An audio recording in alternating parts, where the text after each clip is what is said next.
Hari ini kita berada di penghujung tahun, di penghujung bulan. Begitulah cepatnya hari itu berlalu.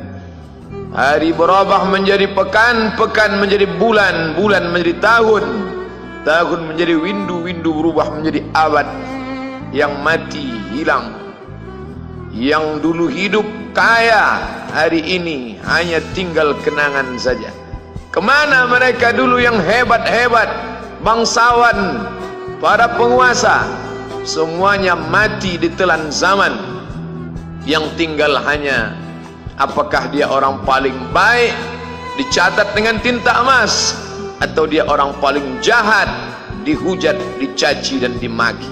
Harimau mati meninggalkan belang, gajah mati meninggalkan gading, manusia mati meninggalkan nama. Nama yang baik atau nama yang buruk. Wa tilkal ayyamu nudawiluha bainan nas. Demikianlah hari demi hari kami pergantikan di antara manusia. Untuk apa hari ini dirubah Allah Ta'ala? Mengapa hari ini datang silih berganti dan kita ada di dalam zaman itu? Liya'lamallahu alladhina amanu. Allah ingin menguji siapa yang imannya tetap istiqamah, siapa yang masih tetap beriman sampai hari ini. Khatib mengucapkan alhamdulillah, nikmat yang paling besar adalah nikmat istiqamah dalam iman dan Islam. Berapa banyak ketika hari berubah, yang dulunya dia adalah orang baik-baik, hari ini berubah menjadi tidak baik.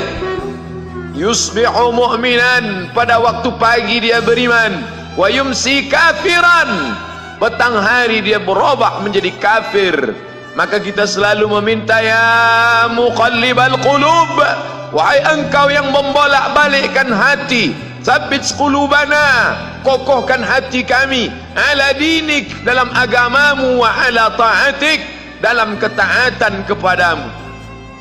Berapa banyak yang dulu susah melarat, miskin, untuk sesuap nasi pun sulit, tapi begitu dilapangkan Allah rezekinya, tidak menjadi hamba yang bersyukur. Dia lalai, dia sangka itu karena jerih payahnya, dia kufur nikmat Allah Subhanahu wa ta'ala. Tapi siang hari ini alhamdulillah, ada hamba yang disehatkan Allah, dia tetap bersyukur. Ada hamba yang ditingkatkan Allah rezekinya, dia tetap bersyukur. Ada hamba yang dinaikkan Allah kuasanya, dia tetap bersyukur. La in syakartum, kalau kamu syukuri nikmat itu, la azidannakum, pasti akan kutambah. Wala in kafartum, tapi ingat, kalau kamu kufur, kamu ingkar, inna azabi lasyadid, azabku amat sangat hebat, amat sangat dahsyat, amat sangat mengerikan. Berapa banyak orang di masa lalu mati dalam azab Allah Subhanahu wa ta'ala. Tapi itulah manusia, diambil dari kata nasya, lupa. Dia tidak pernah ingat apa yang pernah ditimpakan Allah kepada kaum-kaum sebelumnya. Wa ila samud akhahum salihah, kepada kaum Samud diutus Nabi Saleh. Mana mereka sekarang? Punah, musnah, tidak ada lagi di atas muka bumi Allah. Wa ila Madyana akhahum Syu'aiba, kepada kaum Madian diutus Nabi Syu'aib. Mana mereka sekarang? Punah, musnah, tidak ada jejaknya di atas muka bumi. Wa ila Adin akhahum Huda, kepada kaum Ad diutus Nabi Hud. Tidak satu pun ada di atas muka bumi. Tapi orang tetap juga angkuh dan sombong. Memang itulah manusia yang berada di atas muka bumi Allah Subhanahu wa ta'ala. Maka orang-orang yang baik tidak pernah berhenti mengajak kepada kebaikan. Umat ini dikatakan baik bukan karena banyak ibadahnya. Umat ini dikatakan baik bukan karena dia pergi bolak-balik ke kota Makkah Al-Mukarramah untuk haji dan umrah. Allah puji umat ini, kuntum khaira ummah, kalian umat terbaik. Kapan? Bila umat ini disebut umat terbaik? Ta'muruna bil ma'ruf, ketika engkau sanggup mengingatkan saudaramu dalam kebaikan. Pagi ingatkan tentang siang, siang ingatkan tentang petang, petang ingatkan tentang malam, malam ingatkan bahwa esok pagi kita tetap berbuat baik. Wa tanhauna 'anil munkar, larang mereka dari perbuatan mungkar. Maka hari-hari yang sudah kita lewati di masa yang lalu, sanggupkah akan pulang kembali? Pepatah Arab mengatakan lan tarji'al ayyamul lati madat, yang lalu tak dapat terulang kembali. Apakah semua itu berlalu begitu saja? Tidak ada yang percuma, tidak ada yang gratis, tidak ada yang sia-sia. Semua akan diminta pertanggungjawaban di hadapan Allah Subhanahu wa ta'ala. Sejak kita tegak di atas muka bumi ini, sejak kita diberikan nafas, diberikan hidup, diberikan nyawa, maka sejak itu kita ditanya, apa khalaqnakum abatha? Apakah kalian kami ciptakan sia-sia? Apakah kami sangka? Apakah kamu semua menduga bahwa kami menciptakan kamu lalu kamu tidak akan kembali menghadap kami? Semua akan diminta pertanggungjawaban di hadapan Allah Subhanahu wa ta'ala. Tidak ada kata yang dapat terucap dari lidah orang beriman selain ucapan astaghfirullahalazim. Ampunkan segala dosa aku di masa yang lalu. Aku lalai dan lupa ya Allah. Kami termasuk orang-orang yang menghilangkan usia kami ya Allah. Kami tak tahu ke mana umur kami selama ini. Berapa jam untuk perbuatan dosa, berapa untuk perbuatan maksiat. Padahal ketika tiba masanya, kami semua akan menghadapmu, dan pada saat itu semua akan dihitung menit demi detik, detik semuanya. Tidak ada yang lepas daripada pengawasan. Inna alaikum la'afizin, bersama kamu ada malaikat hafazah kiraman mulia, katibin mencatat, ya'lamuna ma taf'alun, dia tahu semua yang kamu lakukan.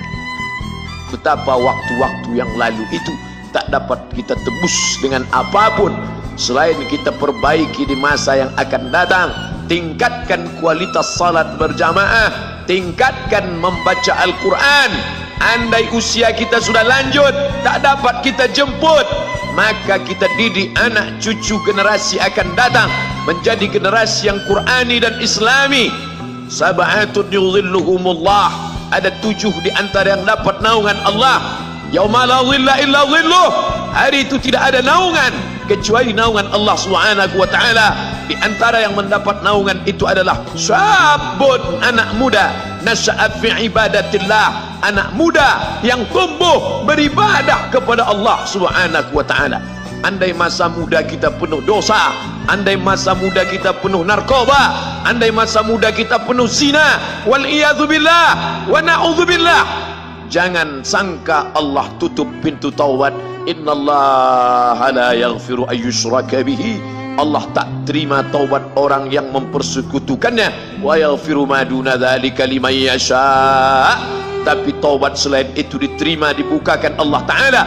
Mari perbaiki anak menantu, cucu, kawan, sahabat, andai talat, ajak ke jalan Allah Subhanahu wa ta'ala. Itulah salah satu memperbaiki yang masa lalu, kita perbaiki di masa yang akan datang. Di antara tujuan Allah mengapa dia buat kita masih hidup di akhir tahun ini, ya'lamallahu allazina amanu, Allah menguji siapa yang masih tetap dalam istiqamah iman dan Islam. Tujuan kedua, mengapa Allah buat kita hidup sampai hari ini? Wa yattakhidha minkum syuhada, wa yattakhidha minkum syuhada, Allah ingin melihat siapa di antara kita ini yang layak untuk menjadi syuhada. Iskariman, hidup mulia, au mutsyahidan, atau mati syahid. Pilihan orang Islam tidak banyak. Kalau hidup, hidup mulia. Kalau mati, mati syahid. Jangan hidup hina, mati terlunta-lunta, tidak diterima Allah Subhanahu wa ta'ala. Hidup mulia atau mati syahid dipersaksikan oleh para malaikat. Man kharaja fi talabil ilmi, siapa yang keluar rumah dengan niat menuntut ilmu, fahuwa fi sabilillah, maka dia seperti orang yang berjihad fi sabilillah, yang jauh meninggalkan kampung halaman, menuntut ilmu di perantauan. Jangan kau sangka kau anak yang terbuang, engkau adalah seorang syahid. Andai mati dalam perjalanan, maka matimu adalah seorang yang mati syahid.